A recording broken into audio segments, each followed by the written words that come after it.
नमस्कार, सी न्यूज भारत में आपका एक बार फिर से स्वागत है। खबर कौशाम्बी से है, जहां लोकसभा के चुनाव का 5वां चरण होने जा रहा है। ऐसे में कौशाम्बी की जनता भी मतदान के लिए आतुर नजर आ रही है। ऐसे में हमारी टीम कौशाम्बी की जनता के बीच पहुंची और उनका चुनावी मूड जानने का प्रयास किया, जहां लोगों की मिलीजुली प्रतिक्रिया सामने आई है। देखिए हमारे संवाददाता नवदीप त्रिपाठी की ये रिपोर्ट। जैसा कि आप जान रहे हैं, लोकसभा चुनाव का 2024 की तैयारी जोर शोर से चल रही है। ये कौशाम्बी जिला में कुछ जिलों में और 5वें चरण का मतदान होना है। यहाँ 20 मई को मतदान की तैयारी चल रही है। कुछ गांव में कौशाम्बी में मैं सर्वे कर रहा हूँ, मेरी टीम भी जुड़ी है और मैं कुछ लोगों से जानना चाहूँगा। यहाँ मेवहर कौशाम्बी में मैं आज आया, सुनना चाहता हूँ कि कैसे क्या लोगों के मन में क्या है, कैसे सरकार बनाना चाहते हैं, किसको मौका देना चाहते हैं। जिस तरह देखा जाए, ये कौशाम्बी में विधानसभा में सपा ने तीनों विधानसभा से जीत हासिल किया। क्या इस बार 2024 में लोकसभा में सांसद विनोद सोनकर को तिबारा मौका मिलेगा? इस बारे में कुछ लोगों से मैं जानना चाहूँगा। चाचा, आप ये बताइए सबसे पहले कि इस गांव में कैसा क्या आपको मतलब 10 साल से कैसा अनुभव हो रहा है? गांव में अनुभव का ये हाल है कि 10 सालों में जो कुछ जरूरी कार्य जो जरूरी थी, जो सोच थी केंद्र सरकार की, जैसे औरतों के लिए शौचालय, ये जो मुख्य बिंदु थे, तो काफ़ी कुछ मतलब देखा जा रहा है। मतलब केंद्र पे बैठे हुए सब जो लोग हैं, उनकी नज़र नीचे के भी लोगों पे है।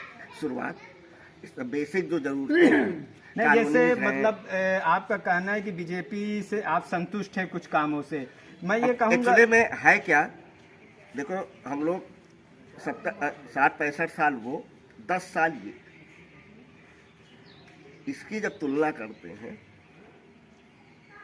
तो ऐसा नहीं कि उस समय काम नहीं हो रहा था, लेकिन काम की जो स्पीड है, जो डिसीजन मेकिंग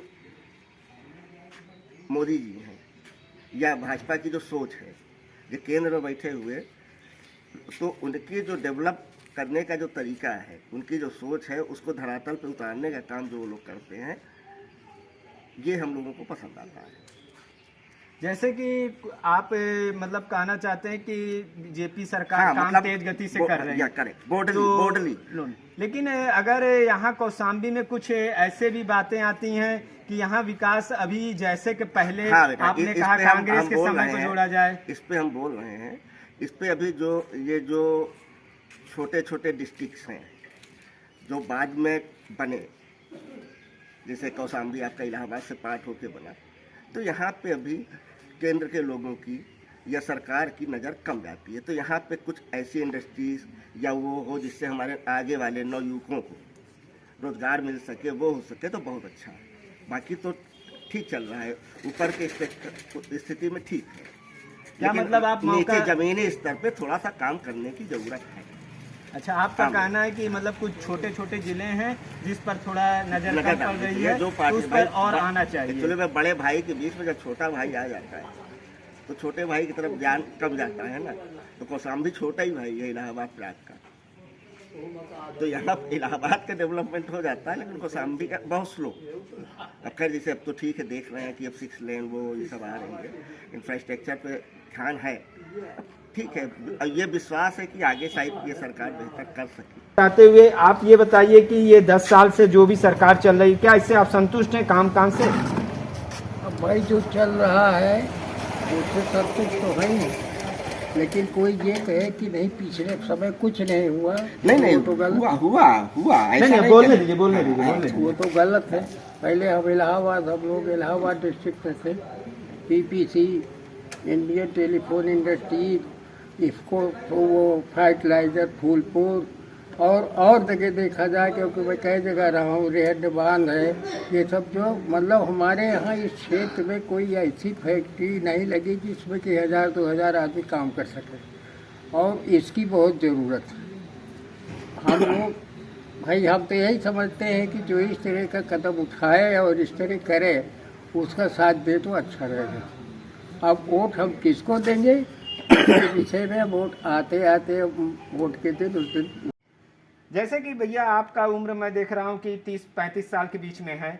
अगर ये चाचा जी ने जैसे कहा कि कुछ यहाँ फैक्ट्री कौशाम्बी में होनी चाहिए, कुछ कमियां भी रह गई, तो आपको क्या लगता है कि कमियां हैं, या आपको लगता है कि कांग्रेस जैसे 2 बार लगातार बीजेपी को यहाँ मौका मिला, विनोद सोनकर जी जीतते आए, क्या तिबारा मौका देना चाहिए? बिल्कुल देना चाहिए, क्यों नहीं देना चाहिए?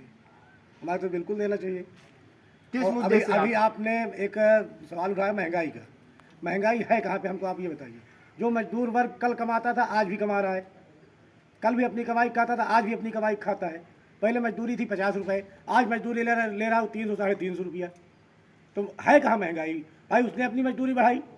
पहले गेहूँ आपका बिकता था 50 रुपया धरा, आज बिक रहा 150 रुपया धरा है। तो महंगाई है कहाँ पे, हमको दिखाइए ना। सरकार नहीं पूरी कर सकता हर व्यक्ति की। जब हम अपने बच्चे की, अपने परिवार की कमी नहीं पूरा कर सकते हैं तो हम सरकार से कैसे ये उम्मीद रखें कि वो हमारी हर कमी को पूरा कर देगी। हम अपने परिवार में 5, 7, 10, 20 आदमी हैं, ज्वाइंट परिवार लेकर, सिंगल परिवार लेकर के। जैसा कि आप जानते हैं, अभी आज मैं कुछ गाँव में सर्वे किया, आपके सामने यहाँ कुछ हमारे भाई बहन चाचा दादा बैठे थे, जिनसे मैंने कुछ राय लिया। उनका यही कहना है कि इस बार जिसको मौका देंगे तो वो 20 मई को ही पता चलेगा, और कुछ राय ने अपने हिसाब से तरीकों से दिया। सी न्यूज़ भारत के साथ नवदीप त्रिपाठी।